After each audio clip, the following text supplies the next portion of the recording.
வணக்கம். இப்போ இந்த வீடியோ ப்ரெசன்டேஷனில் நம்ம எம்சிஎக்ஸ் நேச்சுரல் கேஸ் மார்க்கெட்டில் எப்படி ட்ரேட் பண்ணலாம் அப்படின்றத பற்றி பார்க்கலாம். அதுக்கு முன்னாடி நேற்று மார்க்கெட்டில் என்ன நடந்தது, நேற்று என்ன எதிர்பார்த்தோம் அப்படின்றத பார்ப்போம். நீங்கள் பார்த்துட்ருக்கிறது குட்வில் கமோடிட்டிஸோட சார்ட்டிங் டூல்.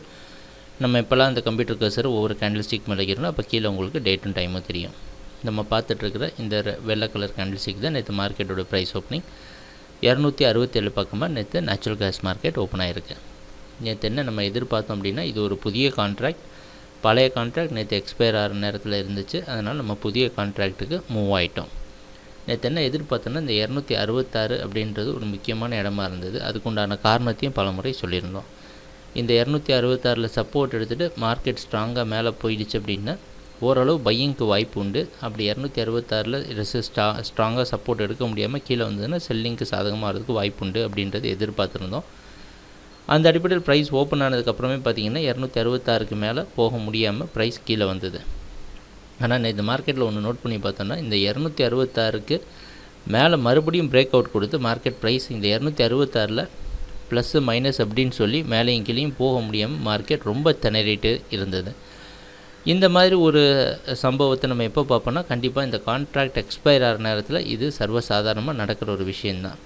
ஏன்னா மார்க்கெட் தடுமாறுது, ப்ரைஸ் டைரக்ஷன் கிடைக்காம. நேச்சுரல் கேஸ் மார்க்கெட் 266 அடிப்படையான இடம்ன்றதை நம்ம கண்டுபிடிச்சிட்டோம். ஆனால் இதுக்கு மேலேயும் கீழேயும் மார்க்கெட் ரொம்ப ஸ்ட்ரகிள் ஆகி கீழேயும் வர முயற்சி செஞ்சு கடைசியாக 266 ரெசிஸ்டன்ஸ் எடுத்து கீழே வர முயற்சி செஞ்சுருக்கு. அதுவும் பலன் கொடுக்காம மறுபடியும் மார்க்கெட் 266 பிரேக் பண்ணி இதை ஒரு சப்போர்ட்டாக மாற்றுறதுக்கு முயற்சி எடுத்து 266.40 க்ளோஸ் ஆகிருக்கு. ஸோ நேற்று மார்க்கெட்டோட ப்ரைஸ் பார்த்திங்கன்னா முழுக்க ஒரு கன்சாலிடேஷன் அடிப்படையாக. ஆனால் மார்க்கெட் செல்லிங்க்கு தான் மோஸ்ட்டாக சாதகமாக இருக்கிற மாதிரி முதல்ல இருந்தது. அப்புறம் கடைசியாக மறுபடியும் மேலே க்ளோசிங் கொடுத்துருக்கு. நேற்று மார்க்கெட்டுடைய ப்ரைஸ் ஓப்பனிங் முன்னாடி நாள் மார்க்கெட்டுடைய ப்ரைஸ் ஓப்பனிங்கோட கம்பேர் பண்ணுறப்ப அதிகமாக தான் ஓப்பன் ஆகிருக்கு. ஆனால் புதிய லோ க்ரியேட் பண்ண முடியலை. அதே மாதிரி ஒரு புதிய ஹையும் க்ரியேட் பண்ண முடியல மார்க்கெட்டால். ப்ரைஸ் க்ளோசிங் கிட்டத்தட்ட முன்னாடி நாள் மார்க்கெட்டு கொஞ்சம் கீழே ப்ரைஸ் க்ளோஸ் ஆகிருக்கு. ஓப்பனிங்கோட லைட்டாக கொஞ்சம் கீழே ஓப்பன் ஆகிருக்கு, க்ளோஸ் ஆகிருக்கு. நேற்று மார்க்கெட்டோட மொத்த ட்ரேடிங் ஜோனே பார்த்திங்கன்னா, அதுக்கு முன்னாடி நாள் மார்க்கெட் நல்லா நோட் பண்ணி பார்த்தா தெரியும். இங்கேருந்து ஒரு புல் பேக் கொடுத்துருக்கு மார்க்கெட் ஃபுல்லாக. ப்ரைஸ் ஓப்பன் ஆனாலேருந்து கீழேருந்து மார்க்கெட் ஃபுல்லாக ரிவர்சல் கொடுத்துருக்கு. இந்த மாதிரி ஸ்ட்ரகிள்லாம் எப்போ பார்ப்போன்னா, நமக்கு எல்லாருக்கும் தெரிஞ்சது விஷயந்தான். நேச்சுரல் கேஸ் மார்க்கெட் ஒரு மிகப்பெரிய டவுன் ட்ரெண்டுக்கு வந்தது. பெரிய அப் ட்ரெண்ட் முடிச்சதுக்கப்புறம் ஒரு பெரிய சரிவை சந்திச்சிருக்கு. அதுக்கப்புறமா இப்போ நடக்கிறது என்ன அப்படின்னா, ஒரு கன்சாலிடேஷன். மார்க்கெட்டில் கன்சாலிடேட் ஆகிற அதே சமயத்தில் புதிய கான்ட்ராக்ட் ஓப்பன் ஆனது. இவ்வளோ பெரிய கன்சாலிடேஷனை 266 பக்கமாக நமக்கு கொடுத்துருக்கு. சரி, இப்போ குட்வில்லோட சார்ட்டிங் டூல் வச்சு பார்க்கலாம். அது என்னென்ன மாதிரி நமக்கு உதவி செஞ்சுருக்கு நேற்று மார்க்கெட்டை ட்ரேட் பண்ணுறதுக்கு அப்படின்றதுக்கு. இப்போ நீங்கள் பார்த்துட்டு இருக்கிறது உங்கள் எல்லாருக்கும் நாங்கள் ஃப்ரீயாக கொடுக்குற குட்வில் கமோடிட்டிஸோட சார்ட்டிங் டூல். அந்த அடிப்படையில் மார்க்கெட்டில் இந்த இடத்த பாருங்கள். இங்கே ப்ரைஸ் ஓப்பன் ஆகிருக்கு. இங்கே ஓப்பன் ஆன சமயத்திலேயே மார்க்கெட்டில் ப்ளூ கலரில் காமிச்சு மார்க்கெட் பையிங்கு சாதகமாக இருக்குன்னு காமிச்சிருக்கு. நம்ம பல முறை சொல்லியிருக்கோம். மூவிங் ஆவரேஜ் கீழே ட்ரேட் ஆகிறப்போ பல முறை யோசித்து செய்யணும். அது மட்டும் இல்லாமல் ஸ்டாப் லாஸ் இதெல்லாம் ரொம்ப ஸ்ட்ராங்காக ஸ்ட்ரிக்டாக வச்சுக்கணும் அப்படின்ட்டு. ரொம்ப கம்மியாக வச்சுருக்கணுன்ற அடிப்படையில் பார்த்திங்கன்னா மூவிங் ஆவரேஜ் ரெசிஸ்டன்ஸ் எடுத்து மறுபடியும் ப்ரைஸ் கீழே இருக்க பேண்டையும் டெஸ்ட் பண்ணி மார்க்கெட் மேலே போகிற முயற்சி எடுத்திருக்கு. ஆனால் எதுவுமே பலன் கொடுக்காதனால நம்ம சார்ட்டிங் டூல் பாருங்கள், அதுக்கப்புறம் இருக்கிற எல்லா இண்டிகேஷனையுமே நியூட்ரல் இண்டிகேஷனாக கொடுத்துருச்சு. ஏன்னா மார்க்கெட் கன்சாலிடேட் ஆகிட்டுருக்கு இந்த இடத்துல. அதுக்கப்புறமா எந்த முடிவும் எடுக்க முடியல அப்படின்னு சொல்லி கண்டிப்பாக இது எல்லாத்தையும் நியூட்ரல் மார்க்கெட்டாக காமிச்சிருக்கு.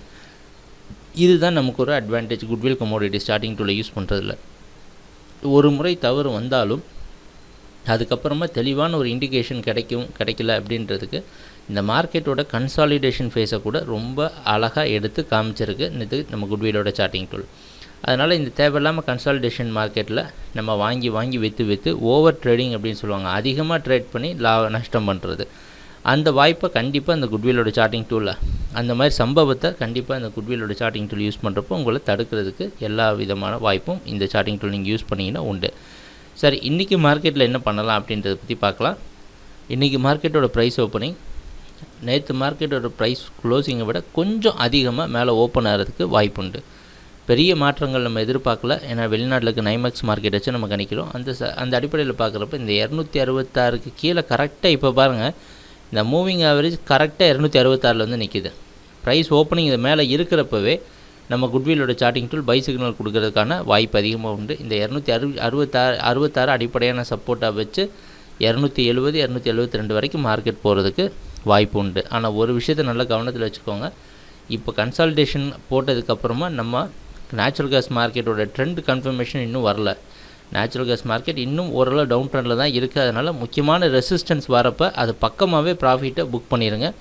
புக் பண்ணிவிட்டு ஓரளவு நல்ல மார்க்கெட்டை இன்னும் கொஞ்சம் கன்சால்டேட் விட்டதுக்கப்புறமா நம்ம ட்ரேட் பண்ணலாம். எப்போவுமே இந்த ட்ரெண்டுக்கு அகேன்ஸ்டாக, அதாவது ஒரு பெரிய டவுன் ட்ரெண்டுக்கு அகேன்ஸ்டாக நம்ம பை பண்ணுறப்ப அடுத்தடுத்த ரெசிஸ்டன்ஸில் செல்லிங் இருக்கிறதுக்கு உண்டான வாய்ப்புகள் அதிகமாக உண்டு. அதனால் ப்ராஃபிட் இந்த ரெசிஸ்டன்ஸ் வரப்போவே டக்குன்னு புக் பண்ணிவிட்டு கொஞ்சம் வெளியே வந்துடுறது நல்லது. ட்ரேடிங் நடக்கிறப்ப பார்க்கலாம் என்னென்ன மாற்றங்கள் வருதுன்னு. எங்கள் வீடியோ ப்ரெசன்டேஷனை தொடர்ந்து பார்த்துட்ருக்கிறதுக்கு மிக்க நன்றி, மகிழ்ச்சி, வணக்கம்.